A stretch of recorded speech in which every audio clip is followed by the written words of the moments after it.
અમરેલીમાં કોંગ્રેસ દ્વારા ખેતી બચાવ સત્યાગ્રહની શરૂઆત કરવામાં આવશે। અમરેલી જિલ્લા કોંગ્રેસ સમિતિ દ્વારા ધરણા કરાશે તો ખેતી બચાવ સત્યાગ્રહને લઈને પૂર્વ વિપક્ષ નેતા પરેશ ધાનાણીએ પ્રતિક્રિયા આપી। કમોસમી માવઠાના કારણે ખેતી બચાવ સત્યાગ્રહ કરવાનો કોંગ્રેસે નિર્ણય કર્યો। વડિયાના અતિથિ ગૃહ પાસે કોંગ્રેસ દ્વારા ધરણા કરવામાં આવશે। આ દરમિયાન લીલો દુષ્કાળ જાહેર કરવા સહિતની વિવિધ માંગ સાથે કોંગ્રેસના નેતાઓ ખેડૂતોને સાથે રાખીને ધરણા કરશે। અમરેલી જિલ્લાના અલગ અલગ તાલુકામાં કોંગ્રેસ દ્વારા ખેતી બચાવ સત્યાગ્રહનો કાર્યક્રમ યોજાશે। અતિવૃષ્ટિ વરસાદથી ખેડૂતોની વહારે આવવા કોંગ્રેસ દ્વારા કવાયત શરૂ કરાઈ છે। છેલ્લા એક અઠવાડિયાથી કમોસમી માવઠાની કમઠાણે ખેડૂતોના મોઢે આવેલો કોળિયો છીનવી લીધો છે।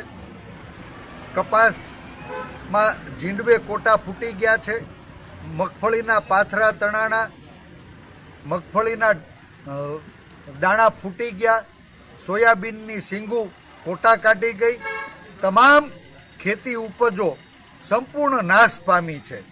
આજ લીલો દુષ્કાળ કહી શકાય, અતિવૃષ્ટિ કહી શકાય એવી સ્થિતિમાંથી મારું કુકાવા વડિયા સહિત આખો અમરેલી જિલ્લો અને સૌરાષ્ટ્ર પસાર થઈ રહ્યું છે।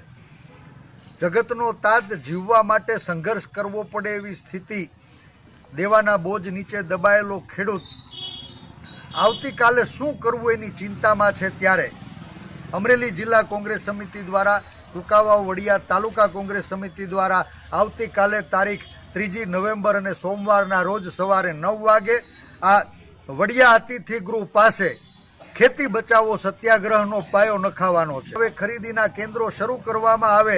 વરસાદના કારણે પાકની ગુણવત્તા જોખવાની છે, ત્યારે ખાસ કિસ્સામાં ટેકાની ખરીદીની અંદર પાક ગુણવત્તાના ધોરણો હળવા કરવામાં આવે। વધો ઘટો માલ જ્યારે ખેડૂતોએ સરકારના સહકારની જરૂર છે, ત્યારે ખેડૂત દીઠ મહત્તમ ટેકાની ખરીદીની મર્યાદા છે સંપૂર્ણ નાબૂદ કરવામાં આવે। આ વિવિધ 12 જેટલી માગણીઓ સાથે કુકાવા વડિયા તાલુકા કોંગ્રેસ સમિતિ આવતીકાલે સવારે 9 વાગે વડિયાના પટાંગણની અંદર ખેતી બચાવો સત્યાગ્રહનો પાયો નાખવાની છે।